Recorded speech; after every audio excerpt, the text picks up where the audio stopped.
So he will be here hopefully soon, and we can hear join him.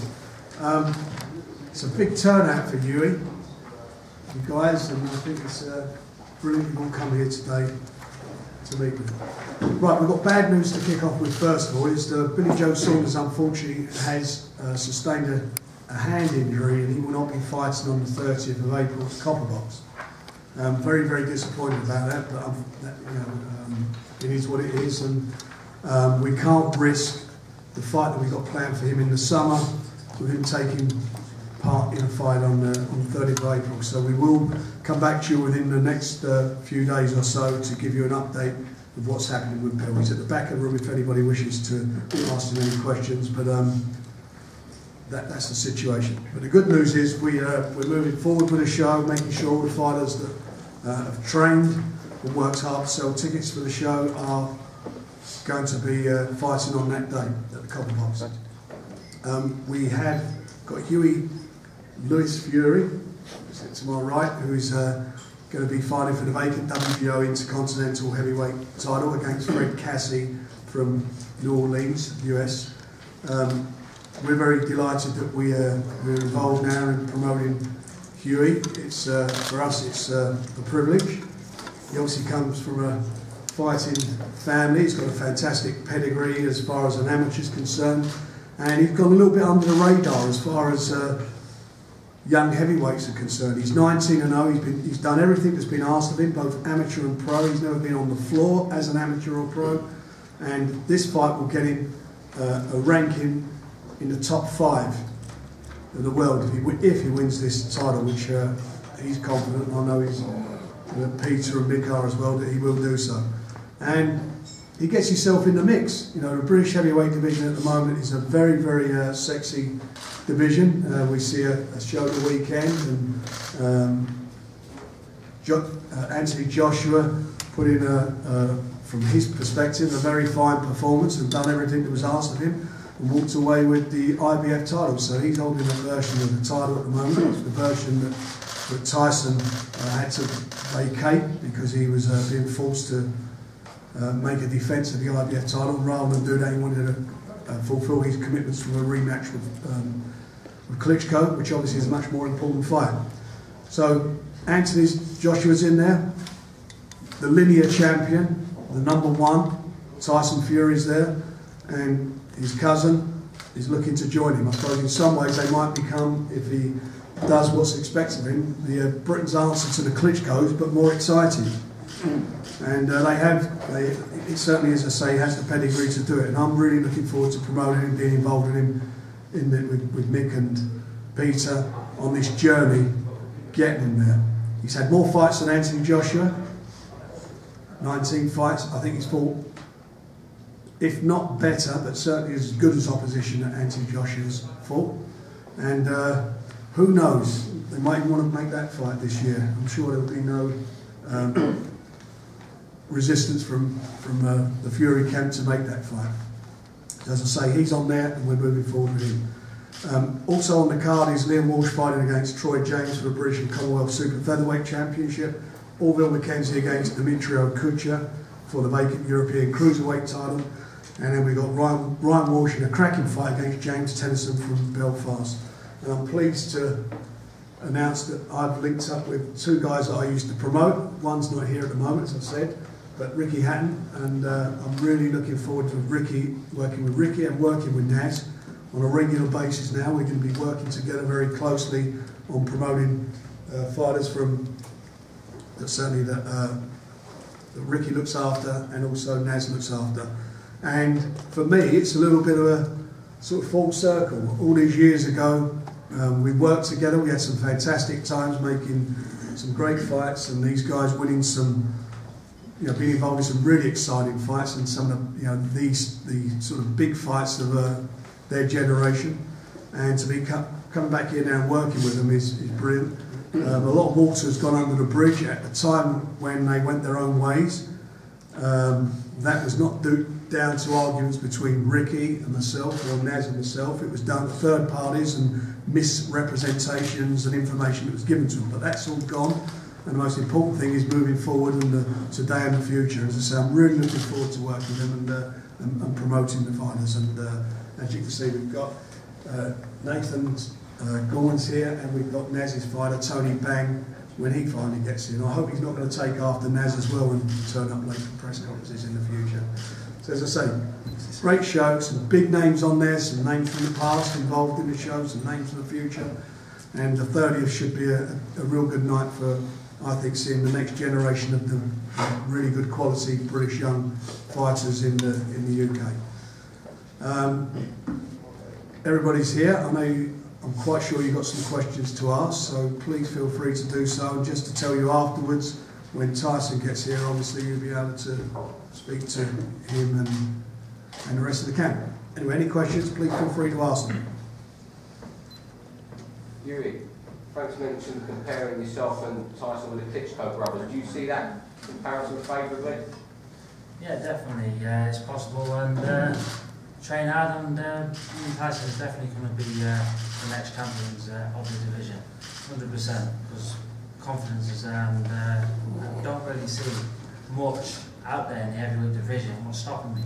It's a wide open, so I'm going to get the right fights underneath me, make my mark now, and that's it. Be following Tyson's footsteps. Apart from Tyson, if you ignore Tyson, who is the biggest threat out there? I don't really see much of a threat out there, to be honest with you.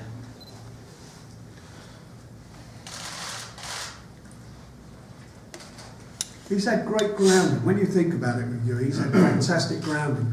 You know, Nick and Peter, he's taken him everywhere. He's been fighting all over the place, all over Europe, and getting the wins. And he's been doing it without the benefit of going to Sheffield and getting all those facilities laid on for him from, Team UK up there. He's been doing this the hard way, the schools, not getting subsidised by the British taxpayer. He's been doing it himself.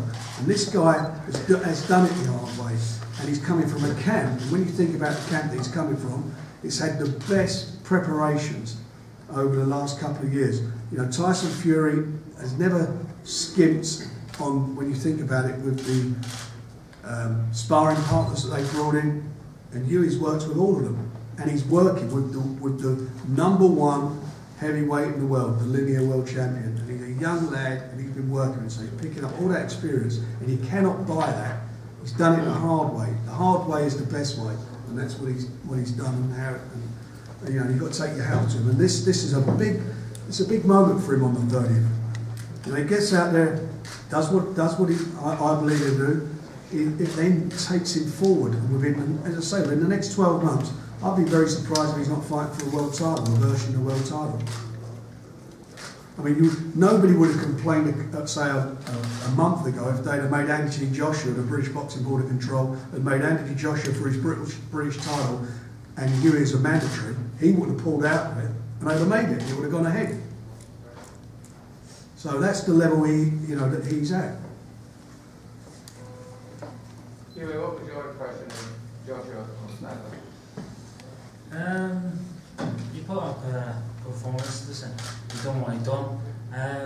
But let's put it this way, when I fight for a world title, I won't be getting paid to lay me back. So basically that's what it's come for, payday.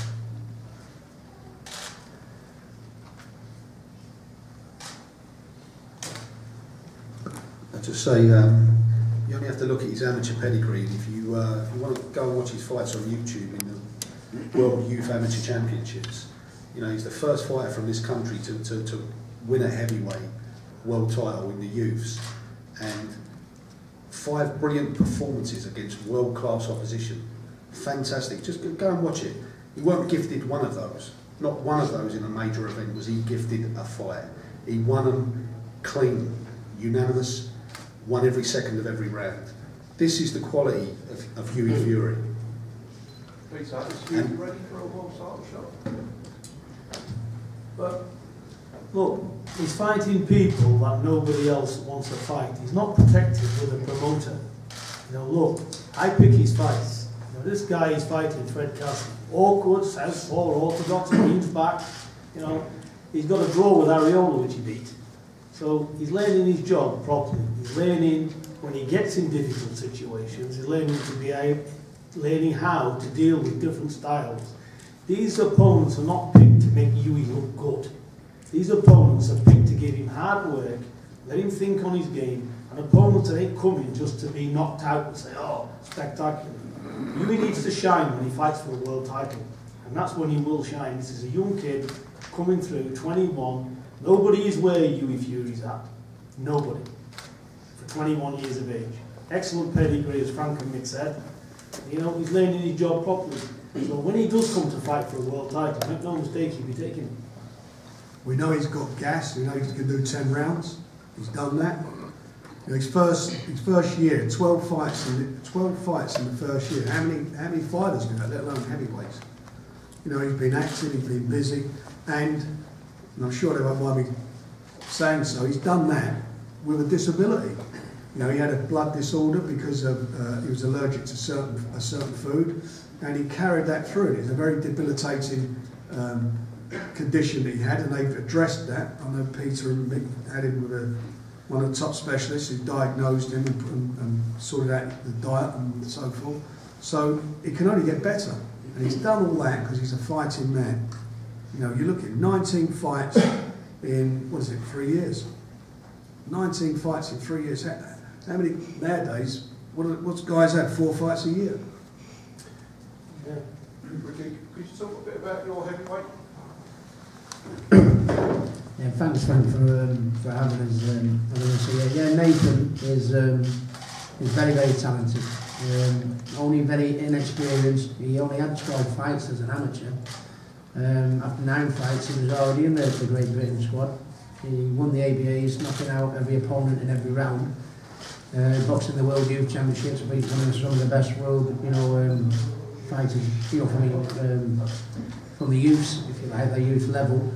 And he's been working with me for a long, long time. He's getting better and better all the time. I mean, he's, to get in the Great Britain squad after 9 fights, I think that shows natural ability, and it's great that I'm being able to work with Frank, I've got a gym full of a lot of national amateur champions, but obviously they need to be on that platform, and that's what, teaming up with Frank that can deliver them. I think I've got fighters that people need to see, such as Nathan, and I think it's fantastic that we're giving that opportunity for them to fight on such a big flat platform as this Bill. So it's only early days, He's got people out there to aspire to in Britain at this minute in the heavyweight division, such as Tyson Fury, such as Anthony Joshua, who won the world title, David Hay for that matter. It's a great time to be in British boxing. You've got Hughie just coming up behind what a great position Hughie's in, to take the advice from his brother and Peter and Mick, because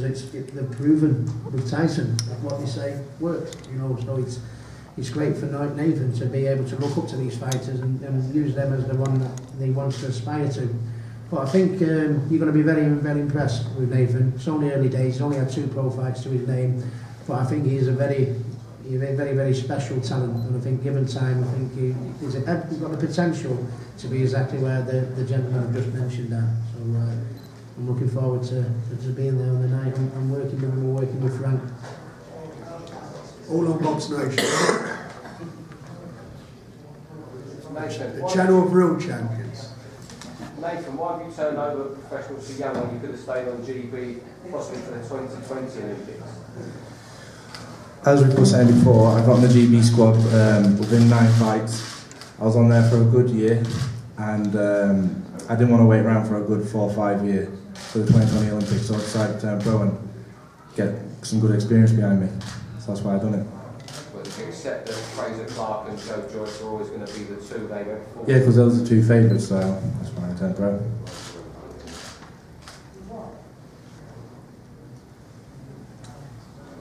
Any other questions? Well, afraid Naz is not here, not here yet, so I think we'll call that one a day, and we'll get on with the next conference, if that's good for everybody. Thanks very much.